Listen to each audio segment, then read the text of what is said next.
তো আজকে নোটিশ আসছে যে 20 জুলাইতে এসএসসি রেজাল্টটা দিচ্ছে না।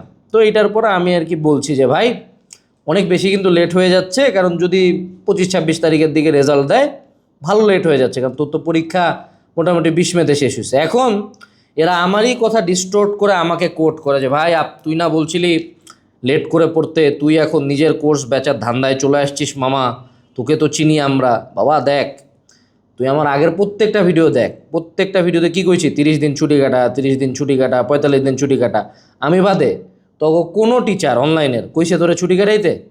হ্যাঁ গো, কোর্স 21 তারিখে লঞ্চ করে ফেলছে, 21 তারিখ, 20 তারিখ, 25 তারিখ লঞ্চ করে ক্লাসও শুরু করে দিছে। আমি বলছি কেউ দরকার নাই, সবাই আমরা 40 থেকে 45 দিন ছুটি কাটাই। 1 জুলাইতে আসে বললাম যে বাবা ধীরে সুস্থে শুরু কর, সমস্যা নাই, ধীরে সুস্থে শুরু কর। এবং গ্রুপের মধ্যে কনস্ট্যান্টলি এসএসসি রেজাল্ট নিয়ে আমি ভিডিও দিচ্ছি, এসএসসি রেজাল্ট ভালো হলে কী করবো, মানে আমি কিন্তু এইচএসসির পড়াশোনা নিয়ে এখন আমার যে প্রপার ভিডিও দেওয়া বা ক্লাস দেওয়া এগুলো কিন্তু কিচ্ছু শুরু করি নাই।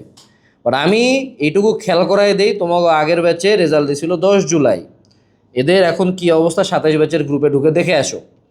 এখন তুমি চাইলে বাবা তুমি এখন কেন পড়াশোনা শুরু করবে, আমি তোমাকে বলি শুনো, তুমি আগামী 6 মাসও পড়িও না, তাও তোমার সমস্যা হবে না, কিন্তু 6 মাস পরে টান দিতে হবে। তুমি কলেজ শুরুর পরে বড়, তাও কোনো সমস্যা নাই। তোমরা তো ভাইয়া রিপাত ভাইয়ের পানি পানি ওয়ান শট ব্যাচ, বুঝো নাই? তোমরা তো এরকম করে একটা বড় শতাংশ মানুষজন এসএসসি পার হচ্ছ। তো তোমাদের যারা ওই ক্যাটাগরির স্টুডেন্ট, বুঝো না যে পরীক্ষার আগের রাতে 1-2টা পরে পার হবা, তোমরা ওই ক্যাটাগরির স্টুডেন্ট, তোমরা আমার আইডিয়াল কাস্টমার না, তোমরা এর কারো কাস্টমারই না, তোমরা কারো কাছেই পড়বা না, বাস্তবতা এইটাই। সো তোমাদেরকে কেউ টার্গেট করে পোস্ট দিতেছে না। যারা মোটামুটি 45 দিন বসে মনে করো সুন্দর মতো রিল্যাক্স করছে, যে 45 দিন ছুটি কাটাইছি, অ্যাকচুয়ালি এখন তো যদি 20 তারিখে পরীক্ষা শেষ হয়ে থাকে, আজকে নিয়ে 20 তারিখ আসলে 60 দিন। সো 60 দিন একটা মানুষ তো বসে থাকতে পারে না। সো একদলের মনে হয়েছে যে না পড়া শুরু করবে, সো করছে। তোর এটা নেই ইস্যু কি, তুই করিস না। তোকে আচ্ছা তোকে কেউ কি হাত পা ধরে বলছে যে তুই আমার এখানে নাই, নাহলে হবে না? তুই দেখ তোগো পোলাপান তোগো ফ্রেন্ডরা পড়তেছে, তুই পড়িস না, শেষ।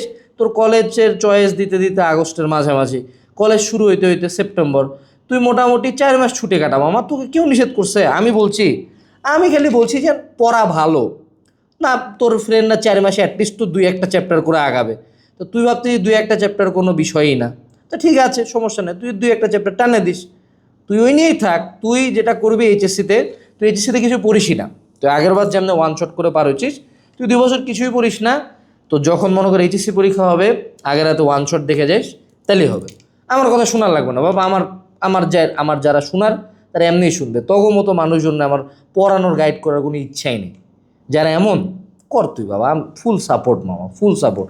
আমার কাছে মুভি টুভি সিরিজের লিঙ্ক লাগলে বলিস, ওটা নিয়েও আমি পোস্ট দিছি, আমি তোরা পাঠাই দেবো না।